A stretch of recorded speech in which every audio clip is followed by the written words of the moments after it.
Assalamualaikum warahmatullahi wabarakatuh. Salam sejahtera untuk kita semua. Semoga kita selalu diberikan kesehatan di masa pandemi ini. Baik teman-teman, di video kali ini saya akan membahas tentang kesiapsiagaan menghadapi bencana kebakaran. Nah, video ini adalah salah satu prasyarat di mata kuliah manajemen bencana. Tanpa berlama-lama, langsung saja kita bahas. Nah, jadi teman-teman, secara pengertian, kebakaran itu sendiri adalah suatu bencana yang memiliki potensi untuk selalu mengancam kehidupan manusia.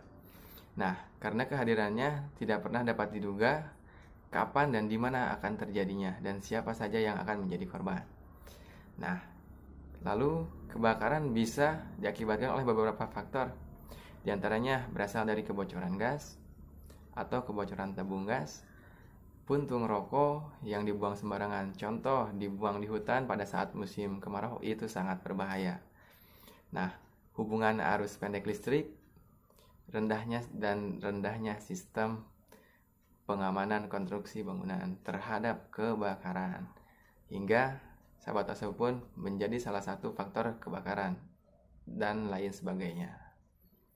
Nah, untuk selanjutnya, adapun alarm peringatan kebakaran. Yang pertama, bel. Nah, untuk alarm jenis bel ini sendiri akan berdering secara otomatis ketika terjadi kebakaran ataupun secara manual ketika petugas mengetahui ada kebakaran. Nah, untuk dering bel hanya terdengar pada area yang tidak luas. Contoh alarm jenis ini cocok untuk di perkantoran. Lalu ada alarm jenis sirine. Nah, fungsi sirine sama dengan bel, namun suaranya lebih keras sehingga bisa terdengar di tempat yang jauh. Nah, untuk sirine untuk sirine lebih cocok dipakai seperti pabrik yang memiliki lahan yang cukup luas. Nah, selanjutnya ada horn. Nah, untuk alarm jenis horn ini mengeluarkan suara yang mungkin cukup keras namun masih di bawah sirine. Nah, untuk selanjutnya ada pengeras suara. Nah, alarm dengan pengeras suara digunakan pada wilayah kerja seperti perusahaan yang sangat luas. Nah, di mana penghuni tidak dapat langsung mengetahui area yang terbakar itu di mana. Nah, untuk selanjutnya ada sarana penyelamatan jiwa dan evakuasi. Nah, di sarana jalan keluar, yang pertama, sarana jalan keluar itu merupakan jalur yang tidak terhalang menuju jalan umum. Nah, jalan keluar merupakan jalan yang terlindung dari ancaman kebakaran dengan dinding, langit-langit, dan pintu jalan keluar yang tahan api, atau yang sudah dikhususkan untuk jalur evakuasi. Nah, selanjutnya petunjuk arah, jalan keluar, dan pencahayaan darurat. Nah, untuk tanda petunjuk arah harus memiliki tulisan exit atau keluar ya teman-teman ya, dengan tinggi minimum sekitar 15 cm dan untuk lebarnya sekitar 2 cm. Nah, ini harus terlihat jelas dari jarak 15 meter dan diterangi sumber daya darurat dengan kuat cahaya minimal 54 lux.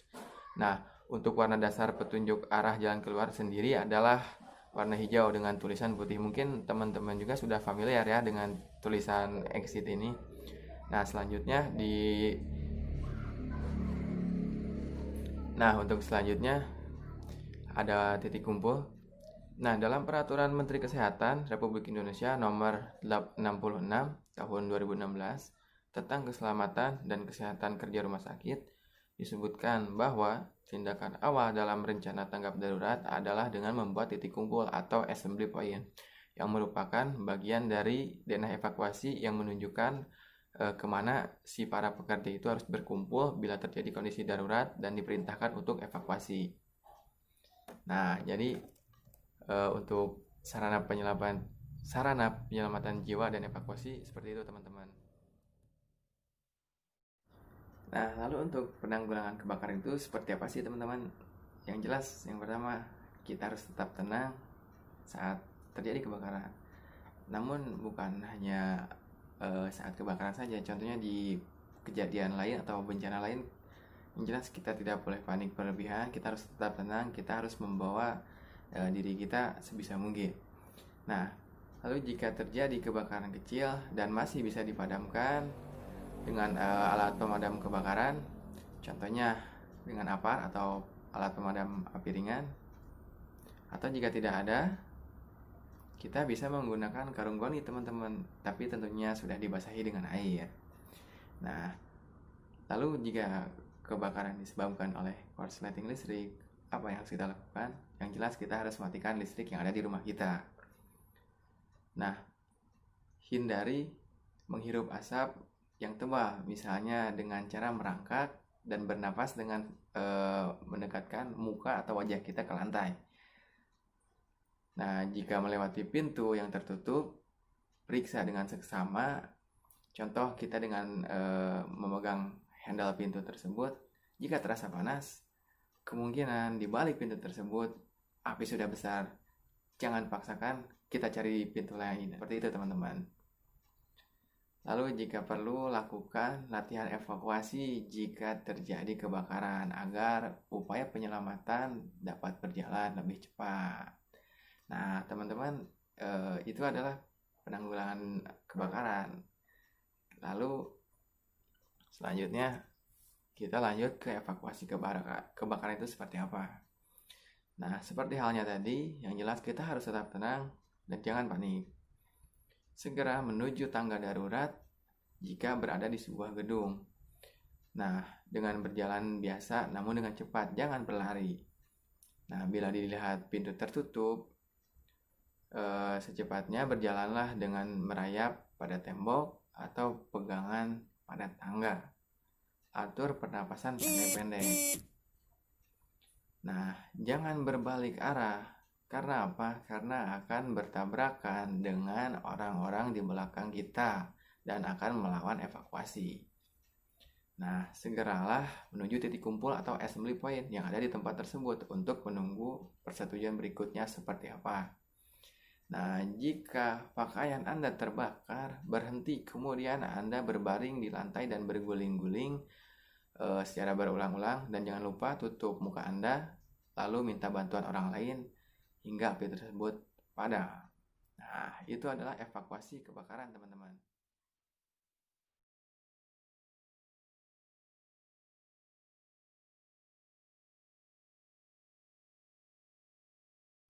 Lalu upaya untuk latihan evakuasi di dalam rumah atau sekolah itu seperti apa sih? Nah, yang pertama, jadi si petugas itu membunyikan peluit atau alat bunyi lain untuk memulainya latihan. Lalu latih peserta untuk merasakan suhu di ruangan itu meningkat atau terasa hangat dan panas, dan mencium aroma atau bau menyengat seperti gas beracun. Contohnya seperti itu. Nah, usahakan memadamkan api sebisa mungkin jika tersedia alat, contohnya seperti ada apar atau alat pemadam api ringan. Jika tidak ada apar, teman-teman juga bisa menggunakan soda kue. Nah, soda kue juga bisa digunakan untuk memadamkan api. Namun jika tidak ada soda kue, teman-teman bisa beralih ke karung goni ataupun kain-kain yang lain, tentunya yang sudah dibasahi terlebih dahulu. Nah, lalu jika kebakaran disebabkan oleh listrik, segera teman-teman putuskan aliran listrik lebih dahulu, baru kemudian padamkan percikan apinya. Teman-teman jangan padamkan percikan apinya terlebih dahulu, tapi harus putuskan aliran listriknya terlebih dahulu. Nah, lalu jika api tak kunjung padam, bagaimana? Segeralah teman-teman menyelamatkan diri. Lalu seluruh peserta dilatih keluar dengan cara merangkak dan upayakan untuk menutup mulut. Nah, jika ada asap, menunduklah karena udara bersih berada di bawah.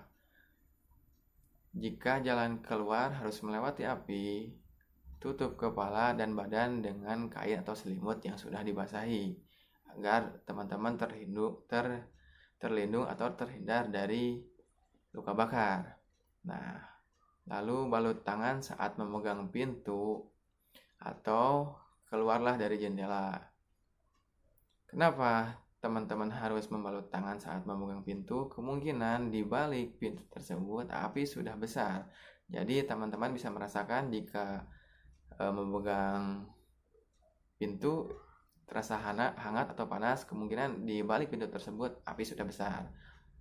Lebih baik teman-teman cari jalan keluar lain atau lewat jendela. Nah, lalu setelah keluar rumah, tindakan apa yang harus dilakukan? Segera minta bantuan dan telepon pemadam kebakaran. Itu adalah latihan evakuasi kebakaran. Nah, teman-teman, mungkin di video kali ini cukup sekian. Mohon maaf atas kekurangannya. Dan mohon maaf bila ada salah-salah kata. Cukup sekian. Terima kasih. Assalamualaikum warahmatullahi wabarakatuh.